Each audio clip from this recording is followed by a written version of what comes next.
I Amadi Kensha, Payas a sing my gidigi, one kai, Ukramam, later the Laksaduna, Equina, Lamdam Siki Sangarbi, Manipurgi, Atangbi Mamlo Yamo Biribi, Dr.S.Thanil Tan in Leima Gonadana, I have done what is Shanana with Anjamat and luxury.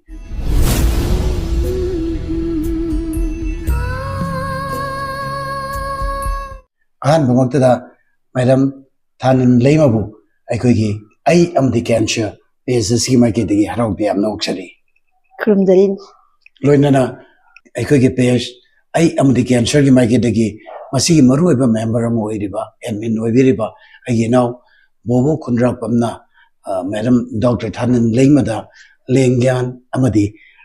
I am the cancer, Hina, Mington Java, Hadival Lyric, I am the cancer, Sikurol Tambigani. I Balarigasimak. I know Bobo Khundrakpam Sina publisher Roina, Miam the Kudol Tambivani, Hosik, Mango River Lagasimagni, I am the cancer. Tagachari Miamna, Toido and Dona, Sakang Naribadi, Kenjong Langi director, Madam Dr.S.Thanil Leima Hainani. Adubo, I quina Nasi Laxeriba City, Maduragi, I have Taidok Jeraga, cancer survivor Ramani Haina. Madam the what is Anazabani, Madam Anma Montada, Equi, you begin Punsi Matanda, Wapam Tamjage. Madam Vidyanga, Punsi have a sick definition, carrying in Lowy. Punsi has a casualty, couldn't pop a degina, Sibova, had the Lady Bagi.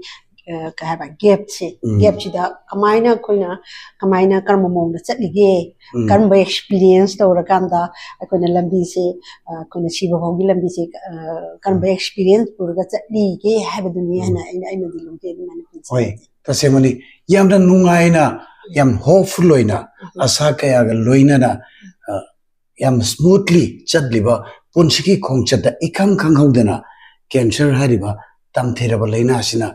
Madam Punshida, Chanchilla Kivamiko, Matamda, Yanan, putting the Paukiva, Kariwakalon Lake. At the moment, I cancer, she confirmed Hector Mikopse. The issue at Kale cancer, she nare Hakans the Aina. Punchi say, she and I say, I say, Atoba Matam, the Ishi and Yana, Aina, Kanmado filter with Adu Matam moment, she the Aina I give Punchi say. Pamujarko. I'm the Pamuba. As Matam Kitanga Kahinjerico, Kaina. As Matam to the Igi sentiment, Heidi Tamoshi the Pau give say as Kaini Chiani Kang of a missing Chinina. When she the man hinging with the say. As Madugi do income express to be no. Punsi limitation or I give Atuba Matam the Chirani, I know the define, I know the confirm, I know the Unajariba.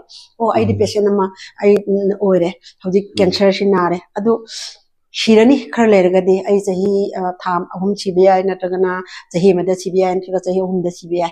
Ado the minor Chirani, Hibatugi, Hana, the Oika, the way she do to come in a letter maneva. Ado Shirani. Kojiki Kangi by Shiraniana. Matam Sida I give Punchi, Pamuzavasi. I see Kaditanga Chanku Ogadi, I know with the Vase, Kaina, and Yam Pamuzaba. Although I give Punchi Chingapa, and I give Punchi Shiderapa. I know I say I'm odd cray, I know I am hungry, I know color by Matam do that. Doctor Naga, Yanana, cancer na regana, declare Toropa Mikuto. Other Yana, Kalaki Urakiva Mitchak, what did the Kanana go? He come here. Matam do the easy. Cancer Nare have a say. I say, Tarangam the Perundo. Oh, I say, Tarangamadi young cancer Nare. Other Aina Yam Lina. I say, Doctor, the cancer Nare have a say, Doctor Hand Heidi. I know Hanbakan from Toby. Can you know how can the tea? My symptoms and one the top. I know she will smile to wish because you know, I can my and that, and my age, my and I fruit that my two blood my fruit chip and my breast cancer is I the fruit and stolen and ma'am cushion of the dark cushion in my high I know no more can not open covered cancer breast cancer my symptoms say combined or is a do already cancer is confirmed my lack and kind cover the Iraqani at the commercial Iraqan top dana in a to the top down through Evoco. I do I can farm them tore I do I could up to the Akui can you get the Dadu in Pontore that I can send arena.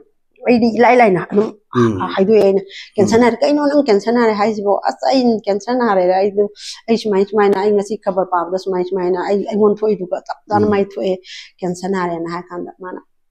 And the diabetes doctor and the Italian, when you sit out them poverty for me, my high. Masina, Mother 6,000 people about do a top of the 10,000 per month.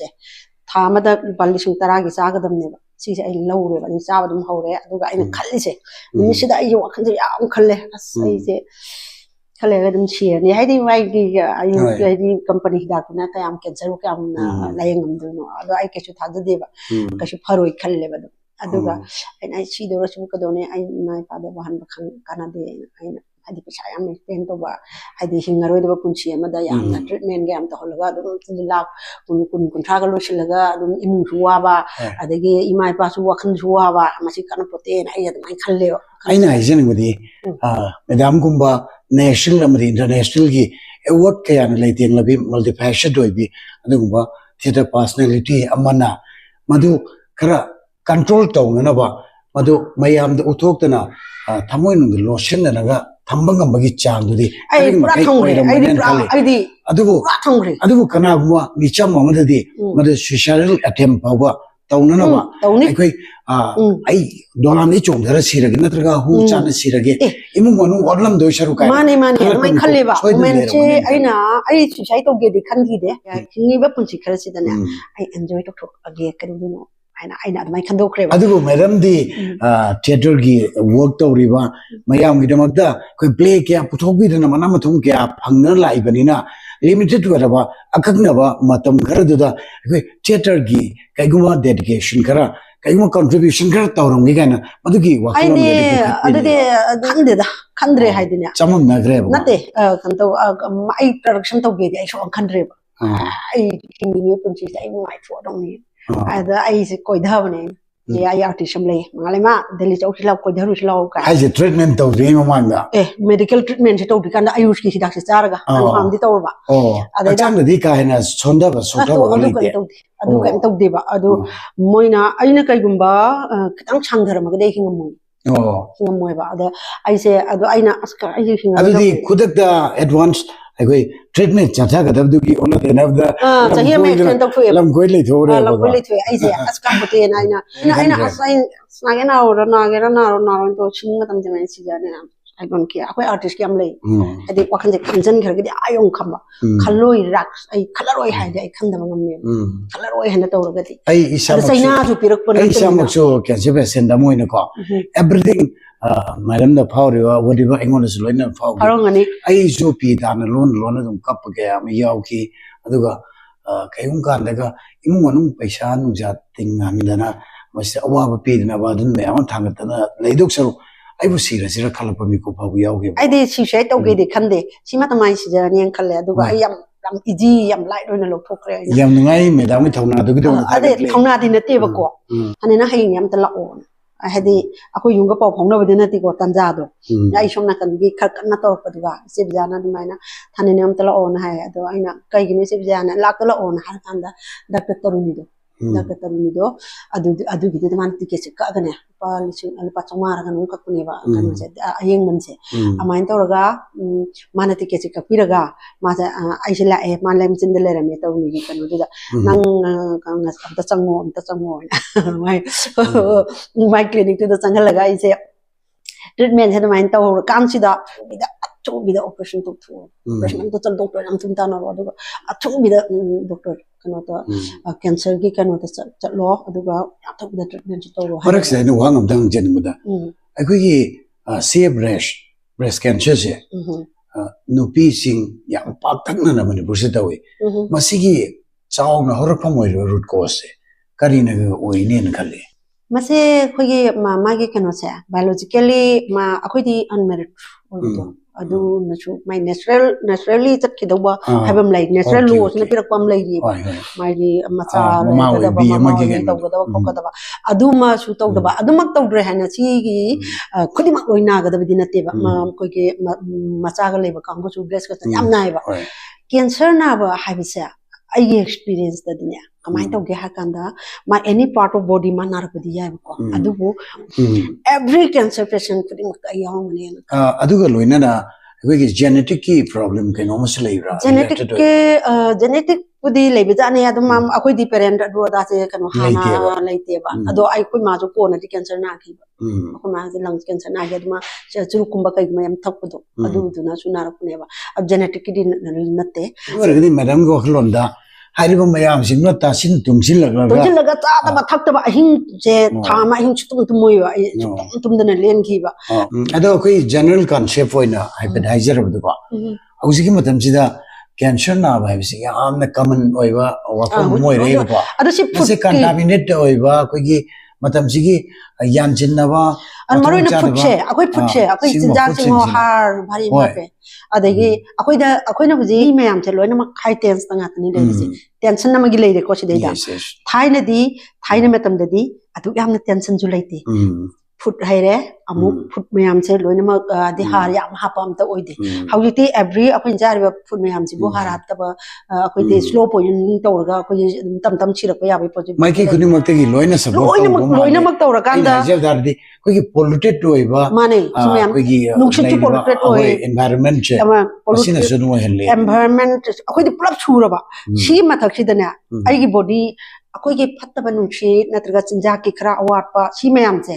ai gi body metabolism che ai gi immune che machina thengai na ga dong ne ba adu masi thena ga da ba ai gi body ki control ki kana na tor ka de ai emotion na tong ne ba ai gi ngasi wakhan cham nungai tre har ga de ai dum food phanam char ga chu cha yang phanam char ga chu ai machi oi roi ba ai sa je sundar ka ne ba adu ga wakhan nungai ta ba matam da ai nar ka ne ba ai gi wakhan hai sina pirak tu emotion ni dana emotion si ga ai body si ga am hena mari lai ni adune in short akoi wakal nungai na lei ba wakhan nungai na lei wa hai important yam ti important wakhan ji nungai na lei ko ado matam du da di akoi di wakhan nungai ba hai se ai gi production ma tawra kana nungai ja du ni adegi akoi di mina ga oja hoina ga ai play ma yang bi ba matam da yam nungai ga hai ganda akoi di am harong ja do adu khakta ni to ise adegi financially hedi matam da establish to ba hor puni na paisa am pai bi so ode adu paisa gi awaba di na te da angon da lei gi ba se mayam gi pressure se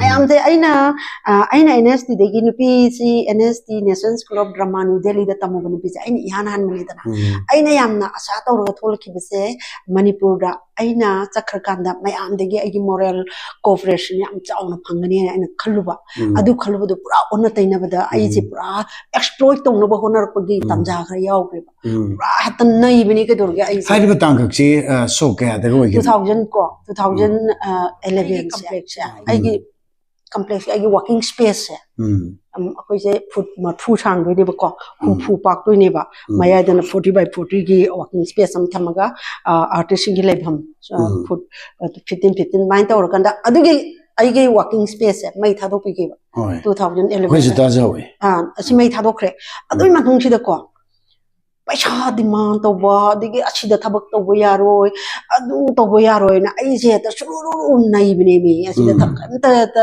ai si yar ba kan ta seng mandi leibak si gidang da thamoi sengna thongna phan na mayong na riba ai dedication amog loina na thabak thoram art ki lam da to jerba misa kama da disturbance me am piba discouraged to why do they yamna positive adu magi pressure ko to she ko gi sum nagi I want na mateng pang bi da bu financially physically mentally mateng am ta pang bi ro ya re ba adu ingon na nai gi ba mayam se masi ko gi kai wa khunek na isam chamba misam na to bunga ta oiler me ba adu gi matung dara treatment to re je kam adu matung ne ba cancer na re 2011 si de gi ne 2014 da mu ai se I comment Peshamta.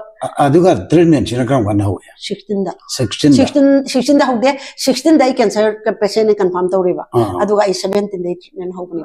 Aduga you operation 17 gi November get 23. Manipur do we go. Masikamu, this cycle care Palaka. Ipanla. Aduna to notion migra. Aduga cannot irradiation to. Radiations do no object doctor Nadi Kari Hibiri Karim stage. Ado Mohojiti cannot already young pareda. Hadi young pare havidi I proud completely cured. I want the blood about that signal train a mahai. And the train was a marawi mana. 5 years probably am not precaution. I di Tatu Tau the taking to Rombodo. Tatu to Mutokulena. The cancers in the Hina, I could say Mapan Lam the chat pipes in a men priority, but the target away. Sigi say, I should Hana Mapan see the Aku say cancer naragadi Mumbai at the mean. I show Hamada cancer say heck nare have become when a treatment or ni habaga. Khoimu I show Mumbai Japanese plant however. Other I give consent doctor she Yampay doctor in divorce. She Sika mana operation tonava Kanuki open row. Doctor open row say man could up to doctor open the phone however. As a patient malaria Madiam Kigale Madam Mumbai I am high. Adom the worry of the Magasano kind. Adamana cancer. I know the treatment to Roy and Haiba, Doctor in divorce.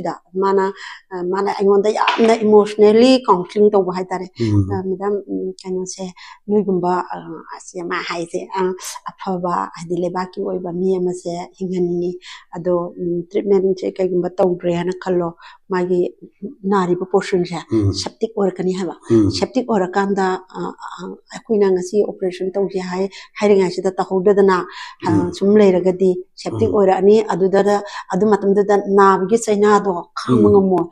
Adugi, Adumatum did the operation to widow, Hibermatum the Aquina, to operation to Bungamaro and Hirani, Aduna, Kanta Kandigano, Shigidi, Aquise, Adam Norman life, the black Punicadorge, Aduga, I came up, some can do, Smima, some can behave with the Madam, somebody can hear. Ashkida, Yam Tawayam might have done the Johnny. I didn't with the Ruina, Queen Mamadu, Nagiba, Madam Rina Sapam Suka, as some Kalapomatanda, Mammy taking a piece of Sadum Taki, the piggy, some mice no quite possibility in the lady. Madam, they can Adimatam do the deco. I say, Kemoka, the Horke. Operation to be happy the gay, we didn't want the no operation to Nobona River. Operation Jitore, Torkanda, I say. I give a contact mind of Hakanda, I can Agumbam the Khoimu, can Agumam the Unahande. I can the advanced Matam the Canosina, open doctor open Rosina, advanced hospital, the Canatori, Achido into Oceana, Aduba, Mana. I see objection beaver. The assembly cancer patient, Amazian, care low with that. I am one low with the we aduna septic or no problem. Oh, but the ambition is operation jet over guns that we say as a car to Sugumba calm that TV Mutamaga lay by Kanta, patient Mamsica Pulhande by Maduda category unwanted results in Pangiba, septic or chimba. That can talk the pre operation to Madumagano. I do them to lake it. I can say operation Ziga, Kemosiga can handle. Kimono operation Jahana Tony than a qua operation Moina Torishan I say operation Jahana talk to confirm my clinical test data I can confirm with me Kangeko biopsy itching was a one ching deba biopsy biopsy my matau river co Torkanda mana koi memogravana man low river adu lorkan the ma Kangeva say cancer or is aduga mana Atuba Matamda cannot talk to operation to run higher, man easy thing to Kanda. Aduga, I know operation Matung Hideda, a mook, our Hariba, Poche, and other tab never. My Kari Kadona, Karama Makalgi, I demana, how you get the Hanbagi, such an operation to Gatalo Pokraga, Aduga, Mana, Adugi treatment Kataniba Tonisha, Aduga Kemo Sidimu, Hariba, I want operations the Pocretanasa, Lopoker Gansida, Maggie, Agmond Amhana, cancer lacked another neck, Masi lacked another give more so that cannot never.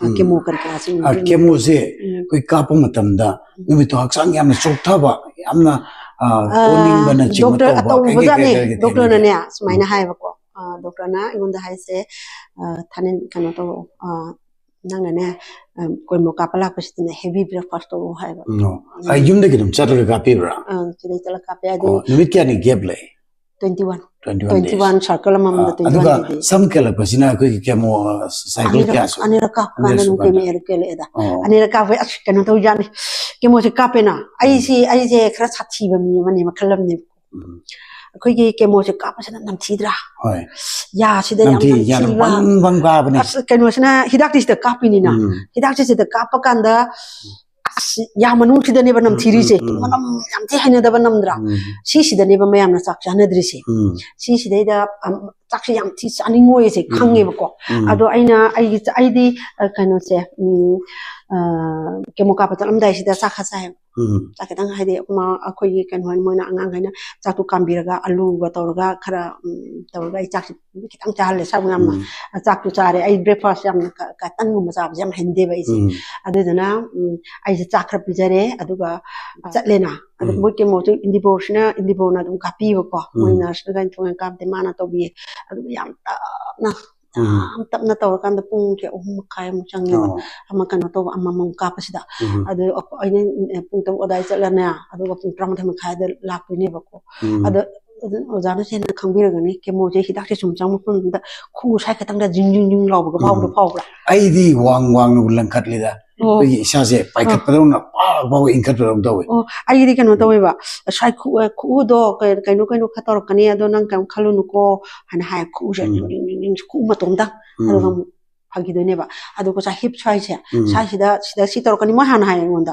ado kam khalu no ado dum phani kachim tor nga tang la dum tam phagi ne na amai tor ga ke mo ka pa kan sida halaga ado chabdo chak ka da dum ta chan biyo ado ngam tor dum cha chalu chine ba adu ngam ge raja ba amayam jina ke akogi wari se ma isu khatai ba ko kemo ka pa sida chonda gar ga dina pick up chiam wai hai ba pick up se ya aduna madam di achoba challenge yam kemo ka pa da chonda ba hai ba se cha ta kan sunda do ni aduna ai kamai to ge ha kan da akoi November gi matam ni yong chak se kha thoe ba chani mari pok tabra dawe pokte ba ko pokta ba se ina kamai cha ge ha kan da akoi chak se phadana ui lang na thongi da ko moi thong hale aduga kano se yong chak ka hwai mu bi ga alu ga se iro le dana aduga yong chak ki maru se hana ko sai jile ba ina ya sing sai nam thi ba myam do hidore aduga amit ta uri phadana aduga chak se aina thum to la ga ne thum to la ka chak singa ta bu to da sasan mane na adu sasan ba se da ai normal chak se chungtang chai ba ko adu ai kemo kap lor kan chak chai ngam jasle madam do kar food supplement hen no ga disabia adu sabe se kana to be kana hoi gina kana to broccoli do broccoli sing ora saw kaina broccoli sai adigi to adi kana ado sabe ya ba ya da ba doctor na du do's and don'ts me mama doctor na adu mai ka angonda kan hai kashu yamna food supplement aina food supplement kai to de gen hala kashu to nu da my normal food to phazana dum chaw ado kasto ado moina protein powder gumba mu de bi ba ko to moina kai fruit da haira da ko apple ji maku yam thana ko ga na de grapes saganu ko gi pa kan mana na fruit sa na hai henda na sa sang no hadi ko fruit da rom ni kaina sa sang no na adu hai aduga yamna ha akogi narabani kaina pocha cha sanbado fruit chaw haina mayam cha sanbado adu to gono na chaninga gadi fruit ma chena matum hainara gadi dum chaw adu kemo ka po motum isa de fever ga to in la ke do mu yaw da ba ne la ke di to ja ne ko la adu ai cha ba siam control to re ba ai chinjak se control di doctor na haibada hidak atopa ma hadi kemo cancer gi kemo na tan hidak am ta leiti ha ba ma hai se adu na nang na kai gumba si reaction se side reaction se da kai leni ha kanda akhoi ge keno se khong ham da bagumba khong ham dare hari ai sa ge experiences ko khong ham si am na toy gi ka kemo ka ba khong ham se o tum cha solution ne ma hai se fever la edana paracetamol palong cha solution na cha ho ba hai ta on control to shi ne ma hai se adu dana aduga chubung gumba di sa nu hai ba ngari di ka sa hoja ga chubung di sa nu hai adum ga to cha bu fever la kan da de patte hai be wanda ka hai ma hai da aduga aina chak se maroina aina chai se chaka degi nga tawbaga thumga sigise ai bari bari chaiba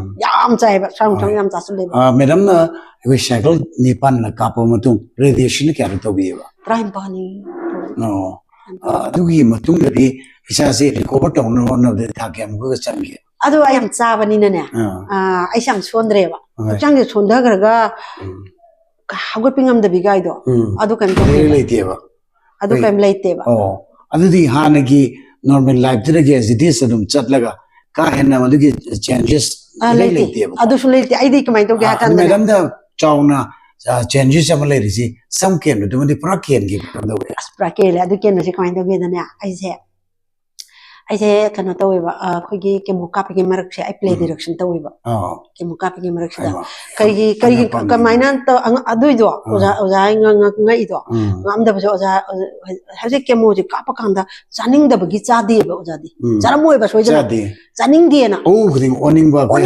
ado ai nga sai ge aina thangi je cha da di sole ai sma ai min harakna khangi ba ko aduna Zada baya de habise.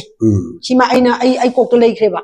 Madam se hingba siba nigi madugi challenge amane ko. Ai di shuchi shiroishne enkalise. Ai je shuchi shiroishne. Aina kemo ji kapakanda hakchang chondara kansida aina chaning de gain tawraga chibdo. Ai shuchi shiro aduna de se halaroi. Saduna yam sandok tana khotana cancer duna aibu heart ki bidi khangde. Zada dana ai shiba chimade shuchi se halaroi. Right. Adi madam na improve tawrakpa normal life tel lakpagi achoba cause amase maram se isagi will power kan ba jam de kan ngajani da ai khuto ji chakshe chaning da basa ina chasale dana ina budi matum tar adu chasale dana hawjiti matum taru khatang char hena hore ngaklar after 1 hour 2 hours she amko chasangani ba ina amko chasangani after 2 hours ai amko chasangani ba kung cha phone de ge ne khangje badi mayam da achoba message am ori badi ai koi hingna na gi damakta cancer se by TV pi na gi damakta yam kanna challenge ba challenge am change ba mapung phada isana diet sahobagi darkar amani akhina akhoni asmayam sina khanari sina adugi di akhoi ai concern doctor she doctor indibor she si indibor shar si ai bayamna thanin kan tamono kaino se chak she adana chak ni hanga kadam chaw shini ma hai mo hai se sibu padam char ba mi do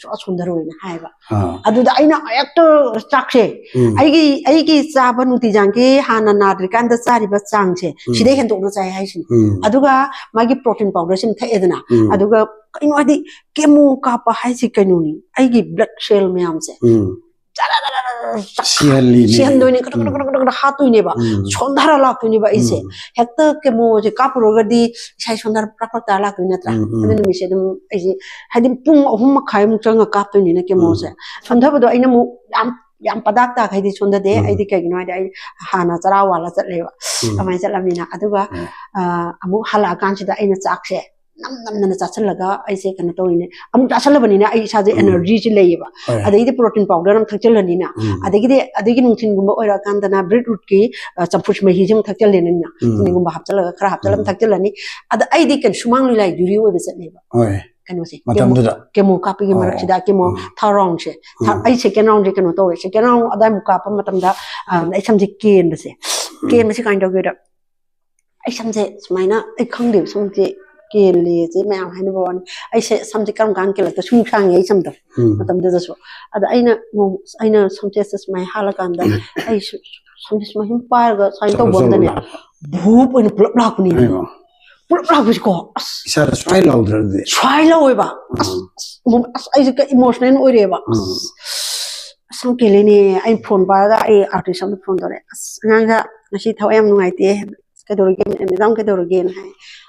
Samje kelakpuanda ai samje ai kemo ka bado samje akila ni ai samje kian wani hai ko as moina midang as adudi kadu shige adu kamai tok shige ko chok shirai moina ada ai chok shine na adi manje ai nó coi đâu xe du coi nó coi gì hỏi nó đi coi cho xe mà bác nó ngay từ khăn nó cắm vào thế cái những cái đó nó cả hai mấy năm xem này bây giờ mà thằng đó thằng muốn sống này tôm đó mình này cái ô khung nào cao kiểu mà tụi mình có giàu đâu rồi giàu đi em thằng mấy điểm cần lên ai giàu đi ai đi nè sang đâu rồi bà ai nó qua có một tầm gì ai xong cái mình mà ai nuôi rồi bà có cái bây giờ xong cái là coi picnic chắc gì na coi sáng mai đi picnic sẽ lên bà coi sáng mai rồi em sẽ đi đáp photo cái năm có tao ai xong chung thằng ngày đó đuôi đó photo nó mà coi enjoy thôi rồi chắc cái thùng cái này ada coi kun nông chơi bà coi artist cái lối này coi kun nông chơi cái nuôi sẽ đấy đó coi cái nó cái cancer nông chơi cái coi tháp nên tap ra cái khăn rồi awai taro ka ko pa wari nama hale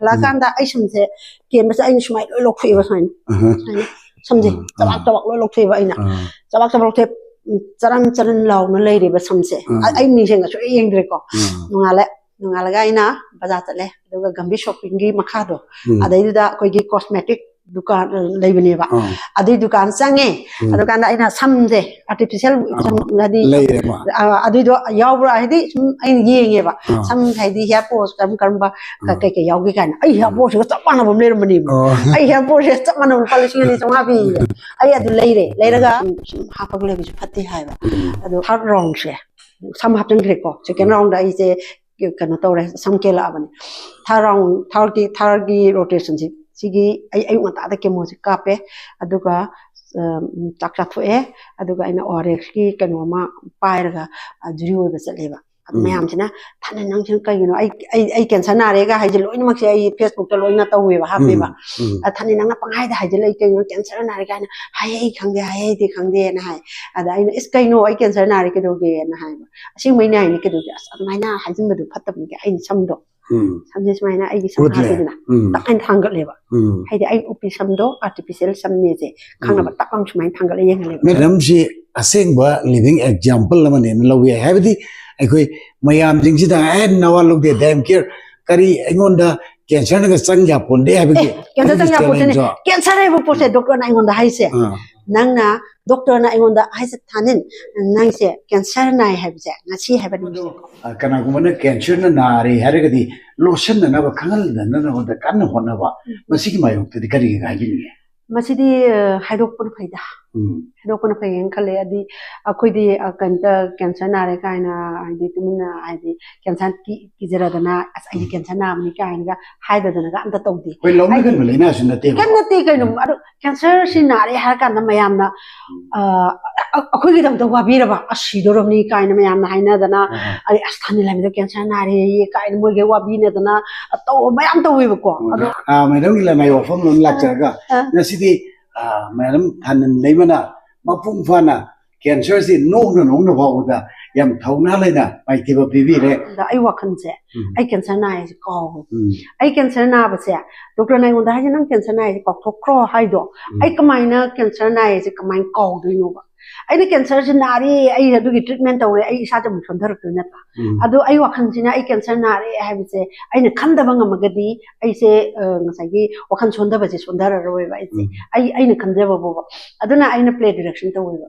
play direction si wa na taw ai se ing ba ya de adu shu ngam theater ko hun sina ta ba ko anam isa gi la mai hobby ge de kal ge le ai ro isai sa pagumba isai di ngam mo ya gidre da isai am sat ado ai hai je ni ba request of je ni su atang sida ai gi viewers singi interest so isai only a few lines wa amata hangje ge lapani wa amata hangje ge lapani Kuiroi chupnadagi amatani wa amata. Yang ngai madam than leima anana tagachari ekoi sanglo punchigi khongchat sida anauba ekoi production me amam taw biratna lamdam sigi miyam de kudol tambirako chahi chama hene na punchi chahi chama ni punchi doi mayam purna utagachari loina naijari cancer bu mai thiba pirasi cancer bu mai thiba pirasi cancer gi dam da cancer wa biru ganu cancer na ga so thongna phana mayok na biu aduga cancer na re haidana wakan sonda biganu wakan sonda dana ai cancer patient na mani haidana yang wana le biganu